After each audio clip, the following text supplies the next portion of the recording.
नमस्कार दोस्तों, हमारे YouTube चैनल टीचर एजुकेशन में आप सभी का बहुत बहुत स्वागत है। दोस्तों, आज की इस वीडियो में हम लोग बात करने वाले हैं स्वयं MCQ टेस्ट की, जो कोर्स 504 के वीक 2 का है। और ये 504 कोर्स का पहला स्वयं MCQ टेस्ट है जो 10 क्वेश्चंस का होगा। और दोस्तों, इसमें खुशी की बात ये है कि ये 10 क्वेश्चंस हिंदी में और इंग्लिश में दोनों तरह के टेस्ट आपको आपके एप्लीकेशंस में मिल जाएंगे। चलिए दोस्तों, हम लोग वीडियो को शुरू करते हैं।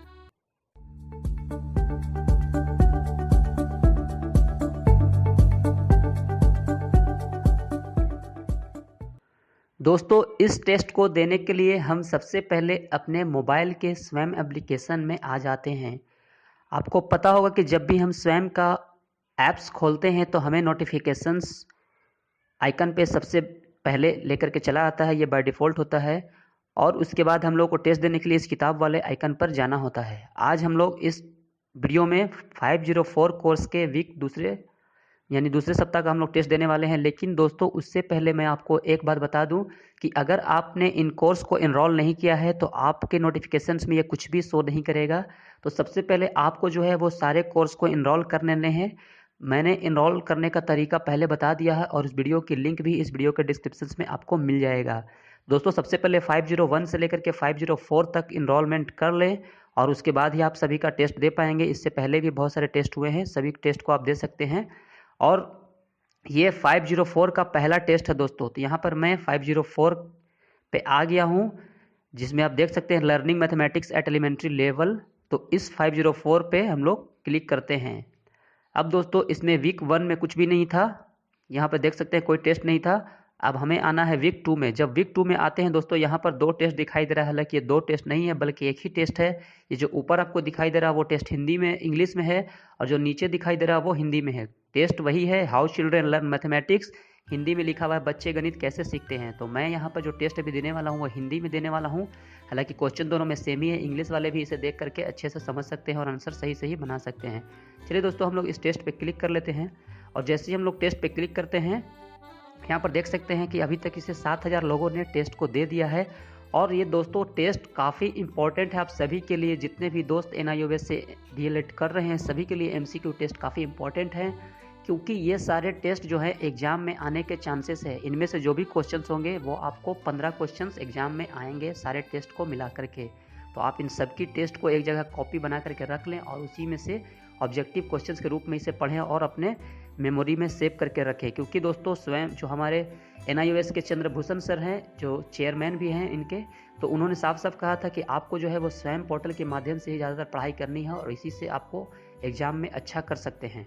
चलिए दोस्तों, हम लोग इस टेस्ट पे जो अटेम्प्ट टेस्ट लिखा हुआ है इस पर क्लिक कर लेते हैं। यहाँ पर हम लोग आ जाते हैं दोस्तों सबसे पहले क्वेश्चंस पे। और जैसा कि आप देख सकते हैं यहाँ पे लिखा हुआ है क्वेश्चंस हिंदी में। अगर आपको इंग्लिश में देनी होगी तो आप इंग्लिश वाले टेस्ट पे क्लिक करना। इसमें 2 अलग अलग टेस्ट आए हैं, एक हिंदी में और एक इंग्लिश में। दोनों क्वेश्चन एक ही है। तो मैं यहाँ पे पहला क्वेश्चन पढ़ लेता हूँ। विद्यालय अधिगम के शुरू से ही गणित के प्रति भय का सबसे बड़ा कारण कौन है? गणित विषय का बहुत जटिल होना, अध्यापक द्वारा विषय पाठन बोझिल बनाना, गणितीय अवधारणाओं को रट कर याद करना, या रुचि का अभाव। यहाँ पे जो मुझे सही जवाब जो वो तो 2 लग रहा है दोस्तों। लेकिन चलिए हम लोग देखते हैं इसको मान के। सबसे पहला ऑप्शन गणितीय विषय का बहुत जटिल होना, इसे मान लेते हैं। यहाँ पे तीनों ऑप्शन हमको सही लग रहा था दोस्तों, लेकिन यहाँ पे हो सकता है ये एक गलती भी हो जाए। लेकिन यहाँ पे मुझे ज़्यादातर चांस यही लग रहा है कि अध्यापक द्वारा विषय पाठन को है वो बोझिल बनाना है। ये हम लोग का पहला जवाब हो गया, पहला का। अब आते हैं दूसरे सवाल पे। पियाजे ने संज्ञानात्मक विकास में किसे महत्वपूर्ण बताया? आत्मसात्करण, समीकरण, अवबोधन या अवलोकन। इसका सही जवाब है दोस्तों बी, समीकरण। इसके बाद आते हैं अगले सवाल पे, जो तीसरा सवाल है। पियाजे के अनुसार संज्ञात्मक विषय के स्तरों या कामों के वर्गीकरण के आधार पर मूर्त संक्रिया काल की उम्र क्या है? 11 से 15, 2 से 7, जन्म से 20 या 7 से 11। इसका सही जवाब है दोस्तों 7 से 11 इसका सही जवाब है। ये तीसरे सवाल का हो गया। अब आते हैं अगले सवाल पे। सवाल को पढ़ लेते हैं हम लोग। चौथा सवाल है यहाँ पे। वस्तुओं के वर्गीकरण के लिए कौन सी पूर्व संख्या अवधारणा का इस्तेमाल किया जाता है? ए, आत्मसत्कार एवं समायोजन, बी, मापन अवधारणा, वैकल्पिक अवधारणा या डी मिलान एवं छटनी। इसका जो सही जवाब होगा दोस्तों वो होगा डी मिलान एवं छटनी। ये चौथा सवाल का जवाब हो गया। अब आते हैं अगले सवाल पे। इस एरो के निशान पे टच कर देते हैं और हम लोग आ जाते हैं आगे की सवाल पे। यहाँ पे सवाल लिखा है दोस्तों, बच्चों के सीखने की प्रक्रिया में कौन बहुत लंबे समय से एक सुदृढ़ अवयव रहा है? नियंत्रण अधिबोधन, क्रियाशील श्यामता, आगमनात्मक विधि या निगमनात्मक विधि। दोस्तों ये हिंदी में पढ़ रहा हूँ क्योंकि मैंने हिंदी वाले वीडियो मेरे चैनल पे जो है वो ज़्यादा है और मेरे सब्सक्राइबर जो है वो हिंदी वाले ही ज़्यादा हैं, तो मैं हिंदी पे ही थोड़ा ज़्यादा विशेष ध्यान देता हूँ। और जो हमारे सब्सक्राइबर इंग्लिश समझते हैं उनके लिए भी आंसर यही होगा, सिर्फ आप उस दूसरे टेस्ट को अटेम्प्ट करें जो आपको मैंने शुरू में दिखाया, हिंदी और इंग्लिश। जो 2 ऑप्शन वहाँ पे था, वहाँ पे आपको इंग्लिश सेलेक्ट कर लेना है। मैं यहाँ पे हिंदी वाला क्वेश्चंस को बता रहा हूँ और इसके जो जवाब हैं वो भी सीरियल नंबर में वही होंगे जो इसमें होंगे। इसका जो दोस्तों सही जवाब है वो है आगमनात्मक विधि, यानी कि ये बच्चों के सीखने की प्रक्रिया में कौन बहुत लंबे समय से एक सुदृढ़ अवयव रहा है, तो आगमनात्मक विधि। अब आते हैं अगले सवाल पे। ये सवाल है हम लोगों का छठा क्वेश्चन। बच्चों के लिए गणित अधिगम को मनोरंजक और अर्थपूर्ण बनाने का एक शक्तिशाली माध्यम हो सकता है। खेल, संगीत, कक्षा कक्ष का वातावरण, पाठ्य पुस्तक की औपचारिक विधियों का अनवरत अभ्यास। दोस्तों इसका जो सही जवाब लग रहा है वो है ए खेल। बच्चों के लिए कौन गणितीय अधिगम को मनोरंजक, यानी कि खेल यहाँ पे सही जवाब लग रहा है। देखते हैं आगे की और बढ़ते हैं नेक्स्ट सवाल पे। वैसे आपका रिजल्ट तो बता ही देगा कि इसमें से कितना सही हुआ है। आगे आते हैं नेक्स्ट क्वेश्चन पे और यहाँ पे 7वां सवाल आ गया है हमारे स्क्रीन पे। पढ़ लेते हैं इसे। संज्ञात्मक विकास के औपचारिक संक्रिया काल में किन अवधारणाओं का विकास होता है? अवबोधात्मक अवधारणा, मूर्त अवधारणा, औपचारिक संक्रिया अवधारणा या अमूर्त गणितीय अवधारणा। इसका सही जवाब जो होगा मेरे ख्याल से वो चौथा होना चाहिए, अमूर्त गणितीय अवधारणा। दोस्तों एक बार मैं यहाँ पे आपको क्लियर करते चलाऊँ कि ये टेस्ट आप तभी दे सकते हैं जब तक आपने इस कोर्स को इनरोल नहीं किया है। आपको पुराने वाले कोर्स में ये टेस्ट नहीं मिलेगा जो आपने पहले इनरोल किया था। आपको नए सिरे से सभी कोर्स को इनरोल करना है। सबसे पहले 501 को इनरोल करना है, उसके बाद 502 को, उसके बाद 503 को, उसके बाद 504 को और 505 को भी इनरोल करने की कोशिश करना। हालांकि मैंने कल ट्राई किया था तो 505 जो है अभी इनरोल नहीं हो रहा है, वो लिस्ट में नहीं आ रहा है, लेकिन 504 तक आपको इनरोल कर लेना है। और सभी की टेस्ट फिर से शुरू हो गई है। ये दूसरा सप्ताह है सभी कोर्स के और सभी में जो है वो आज टेस्ट ओपन हो गए हैं। 501, 2, 3, 4 चारों कोर्स में दोस्तों आज वो है MCQ टेस्ट का दूसरा सप्ताह है और सब में टेस्ट ओपन हुए हैं और सभी की वीडियो मैंने बनाई है।